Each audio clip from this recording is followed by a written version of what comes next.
आज सोच में डूबी हुई राधा जी का बिस्तर से उठने का मन ही नहीं हो रहा था, लेकिन जैसे तैसे करके उठी और रसोई घर में अपने लिए चाय बनाने लगी। राधा जी के मन में सवालों का जितना उबाल था, उतना तो शायद चाय में भी नहीं था। चाय का कप लेकर बरामदे में आकर बैठ गईं। इतना बड़ा घर और इतने बड़े घर में वो अकेली थीं। शर्मा जी शहर गए हुए थे। उनके 2 लड़के थे। छोटा बेटा शहर में रहता था और शर्मा जी अपने छोटे बेटे के पास गए थे, ये कहने के लिए कि या तो हमारे साथ रहो या हमें अपने पास शहर में बुला लो, क्योंकि अब हमारी उम्र हो गई है। अब हमसे अकेले नहीं रहा जाता और ना ही कोई काम धंधा किया जाता है। 1 हफ्ता हो गया था, रोज़ राधा जी से फ़ोन पर बात होती थी, लेकिन बच्चों का जवाब लिए बिना वो वापस कैसे आते। उनके बेटे ने अभी तक हाँ या ना में कोई जवाब नहीं दिया था। राधा जी ने बहुत बार कहा कि आ जाओ, जैसे तैसे हम अपना जीवन काट लेंगे।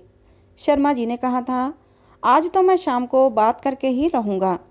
शाम को जब उनका बेटा आया तो उन्होंने फिर वही बात छेड़ी। बेटा बोला, ठीक है पापा जी, अगर आप यहाँ रहना चाहते हैं तो रह सकते हैं, लेकिन हम लोग मम्मी जी को नहीं रख सकते।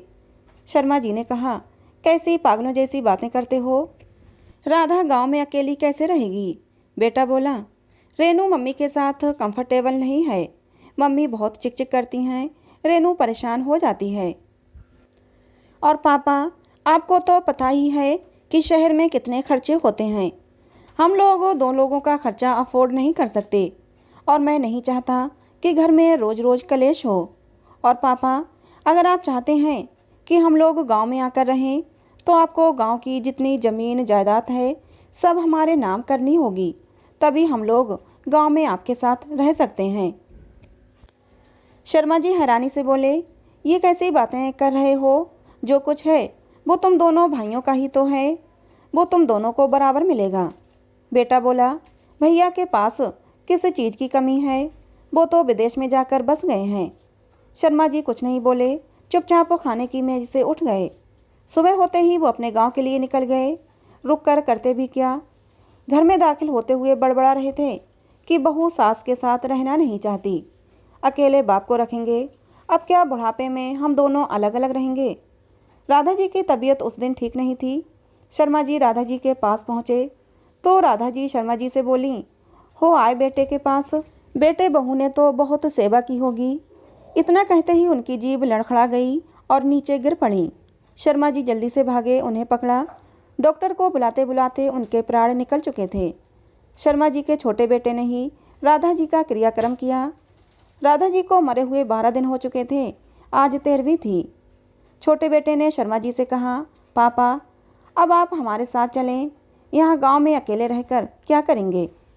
शर्मा जी सोच में डूबे हुए थे कि बेटे के मुंह से कौन सी घड़ी थी जब निकला था कि हम आपको अकेले रख सकते हैं, मम्मी को नहीं।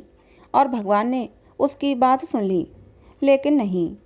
वो बोले, मैं तुम्हारे साथ शहर नहीं जाऊंगा और ना ही तुम्हारे साथ कभी रहूंगा। मैं यहीं गांव में राधा जी की याद में रहूंगा और अपना बाकी जीवन काट लूँगा। बेटा शहर वापस लौट गया।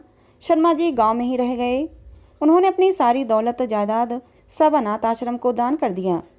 कुछ महीनों बाद उनके दोनों बेटे अपना अपना हक मांगने आ गए, लेकिन वहां पहुंचकर बेटों को ज्ञान हुआ कि वहां तो अब सब अनाथ आश्रम को जा चुका है। शर्मा जी ने कहा कि जिस माँ ने तुम्हें जन्म दिया उसको तुम रख नहीं सकते, बाप के पास प्रॉपर्टी है तो बाप को रख सकते हो। अब बेटों को अपनी गलती का एहसास हुआ, वो हाथ जोड़कर माफ़ी मांगने लगे, लेकिन शर्मा जी ने बेटों को माफ़ नहीं किया और कहा, आज मेरे साथ ये हुआ है, कल तुम्हारे बेटे भी तुम्हारे साथ यही करेंगे, जैसा करोगे वैसा भरोगे। बेटों को शायद अपनी गलती का एहसास हो चुका था, लेकिन अब उनके पास कुछ भी नहीं बचा था। दोस्तों, एक पिता का फैसला सही था या गलत, कमेंट बॉक्स में ज़रूर बताना। मिलते हैं अगली नई कहानी में। कहानी पसंद आई हो तो प्लीज़ इसे एक लाइक और चैनल को सब्सक्राइब जरूर कर लेना, जिससे कि ऐसी ही कहानियाँ आप लोगों को मिलती रहें।